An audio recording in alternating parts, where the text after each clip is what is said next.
Savez-vous que la Russie vient de dévoiler une arme inarrêtable capable de modifier l'équilibre militaire mondial?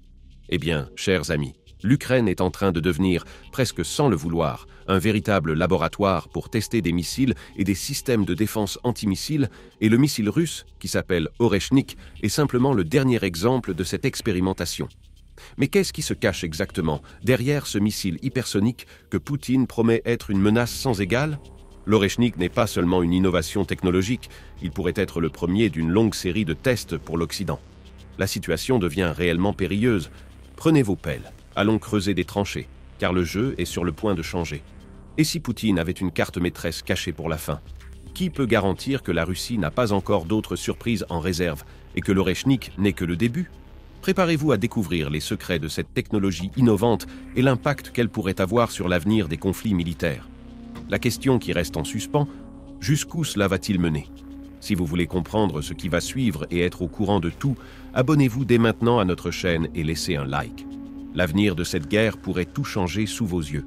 Pour comprendre l'Oreshnik, il est essentiel de commencer par son origine, le missile qui a servi de base, le RS-26 Rubej, une pièce clé dans l'évolution de la stratégie militaire russe. Développé au début des années 2010 par l'Institut de technologie thermique de Moscou, le RS-26 est apparu comme une réponse directe au progrès des défenses antimissiles des États-Unis et de l'OTAN. Les Russes ont compris que pour garantir leur capacité de dissuasion, il leur fallait un missile balistique non seulement rapide et puissant, mais aussi mobile et imprévisible. Le RS-26 répondait à ces exigences, pouvant être transporté par des camions spécialement adaptés et se déplaçant rapidement vers différents points de lancement, rendant difficile sa localisation et sa neutralisation préventive par les adversaires. Dans un monde où la course aux armements ne connaît pas de fin, le RS-26 Rubej est bien plus qu'un simple missile. Il est un symbole de la détermination de la Russie à maintenir sa position de force face à des adversaires toujours mieux protégés. Telle une ombre imprévisible, le RS-26 est conçu pour se déployer avec une rapidité déconcertante, déjouant les radars ennemis et échappant à toute tentative de préemption. Face à l'énorme avance de l'OTAN en matière de défense antimissile, il ne s'agit pas seulement de réagir, mais d'innover. Le RS-26 est la réponse directe à une nouvelle ère géopolitique, où la puissance militaire n'est plus seulement une question de force brute, mais aussi de stratégie, de mobilité et de flexibilité. Ce missile incarne ainsi l'adaptabilité de la Russie qui, voyant son environnement géopolitique se transformer à une vitesse vertigineuse, a choisi de ne pas seulement suivre le mouvement, mais de redéfinir les règles du jeu. Le RS-26 était extrêmement rapide, atteignant des vitesses supérieures à Mach 2, environ 24 500 km/h, combiné à une grande précision grâce au système de navigation GLONASS. De plus, il pouvait transporter des ogives nucléaires MIRV, c'est-à-dire plusieurs ogives de rentrée indépendantes, chacune pouvant être dirigée vers une cible différente. Avec une portée de 5800 km/h, le RS-26 se situait à la frontière entre les missiles à portée intermédiaire et intercontinentale, avec pour objectif clair de frapper les capitales européennes et neutraliser les forces de l'OTAN en cas de guerre. Le RS-26 n'était pas simplement une arme, mais un véritable fléau de haute technologie, capable de déployer ses ogives multiples mi-RV comme des points d'acier frappant simultanément plusieurs cibles. Imaginez ces ogives comme des météores fonçant à des vitesses vertigineuses, frappant des points stratégiques avec une précision fatale.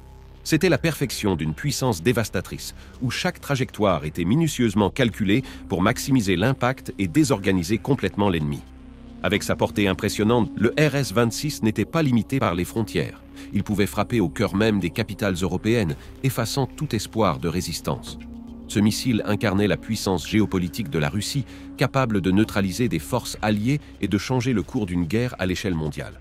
En 2018, le développement du RS-26 a été suspendu et les ressources ont été redirigées vers d'autres projets, comme l'Avangard, un véhicule hypersonique qui gagnait en popularité. Cependant, le RS-26 n'a pas été oublié. Il est réapparu, profondément repensé, sous la forme de l'Oreshnik, présenté au monde en novembre 2024 lors d'une attaque sur la ville ukrainienne de Dnipro. Le retour de l'Oreshnik a secoué la communauté internationale comme un coup de tonnerre, prouvant que le RS-26 n'était pas simplement une arme mise de côté, mais une force redoutable en gestation. Transformé, réinventé et réintroduit sur la scène mondiale, l'Oreshnik n'a pas fait que surprendre. Il a ravivé une menace palpable, envoyant un message clair. La Russie ne se contente pas de défendre sa position, elle l'affirme avec une audace nouvelle.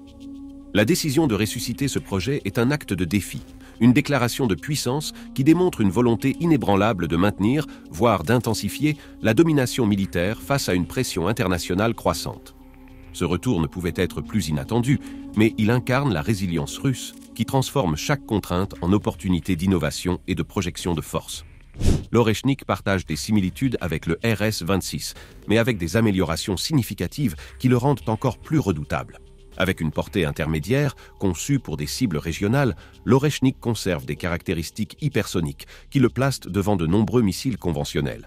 Il atteint non seulement des vitesses extrêmes, mais réalise également des manœuvres d'évasion complexes, rendant son interception par des systèmes de défense tels que le Patriot des États-Unis particulièrement difficile.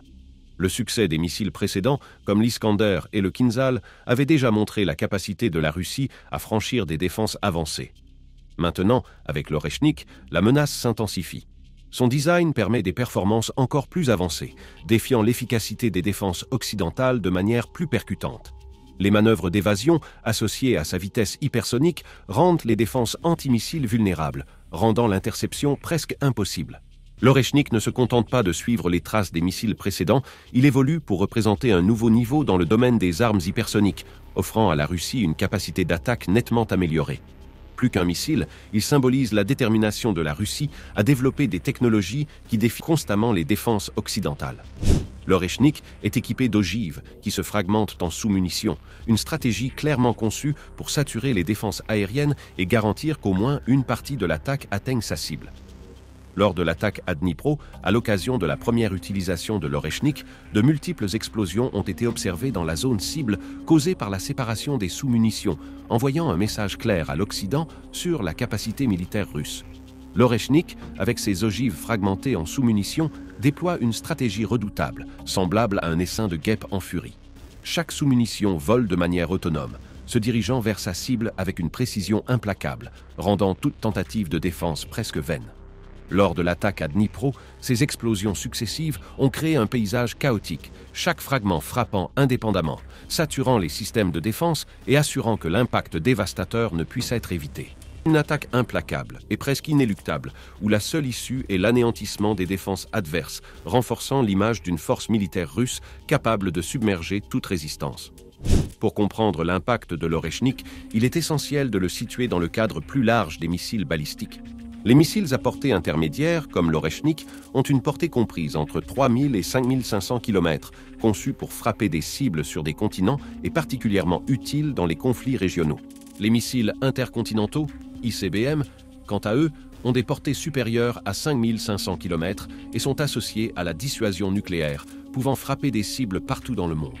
L'Oreshnik, avec sa portée intermédiaire, trouve ses racines dans une tradition militaire complexe, semblable aux missiles qui ont marqué des tournants dans l'histoire. À l'instar des missiles de la crise des missiles de Cuba, qui ont bouleversé l'équilibre mondial, l'Oreshnik représente un outil stratégique qui modifie les rapports de force. Comme ceux qui ont été déployés pendant cette crise, l'Oreshnik est conçu pour frapper des cibles dans des conflits régionaux, mais avec la capacité d'influencer les dynamiques mondiales. Ces missiles à portée intermédiaire jouent un rôle clé dans la projection de puissance, et leur usage ne se limite pas à des frappes, mais à un message stratégique, un avertissement sur l'équilibre des puissances globales. L'Oreshnik, à sa manière, inscrit la Russie dans cette longue histoire de jeu de pouvoir, où chaque tir devient une pièce dans le grand échiquier géopolitique. Ce qui distingue véritablement les missiles hypersoniques, comme l'Oreshnik, ce n'est pas seulement la vitesse, mais aussi la manœuvrabilité. Contrairement aux missiles balistiques traditionnels qui suivent des trajectoires prévisibles, les missiles hypersoniques peuvent ajuster leur trajectoire pendant le vol, les rendant presque impossibles à intercepter avec les technologies actuelles. La capacité supposée de surmonter les défenses est le principal atout de l'Oreshnik, selon Poutine. L'Oreshnik, avec sa manœuvrabilité exceptionnelle, se déploie comme un boxeur agile esquivant les coups de ses adversaires. Contrairement aux missiles balistiques traditionnels qui suivent des trajectoires linéaires et prévisibles, l'Oreshnik peut changer de direction en plein vol, rendant chaque tentative d'interception aussi vaine qu'un coup raté dans un ring. Il danse à travers les défenses ennemies, insaisissables et imprévisibles, forçant les systèmes de défense à jouer un jeu qu'ils ne peuvent pas gagner. Cette agilité est sa véritable force, un atout stratégique majeur dans un monde où l'efficacité des défenses antimissiles est mise à l'épreuve par des technologies de plus en plus sophistiquées. Bien que Poutine insiste sur l'invincibilité de l'Oreshnik, les experts occidentaux sont plus prudents. Ils notent que, en réalité, l'Oreshnik est une évolution incrémentale de technologies déjà bien connues, notamment du RS-26 et de l'Iskander, un autre missile russe largement utilisé.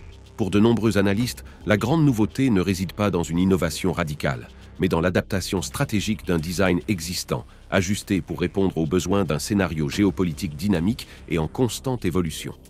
Cette vision critique révèle un point crucial. L'Oreshnik peut être une mise à jour importante, mais il est loin d'être l'arme imparable que Poutine veut vendre au monde. La technologie hypersonique est plus une continuité qu'une révolution, répondant directement aux pressions extérieures sans bouleverser profondément l'équilibre des capacités de défense existantes.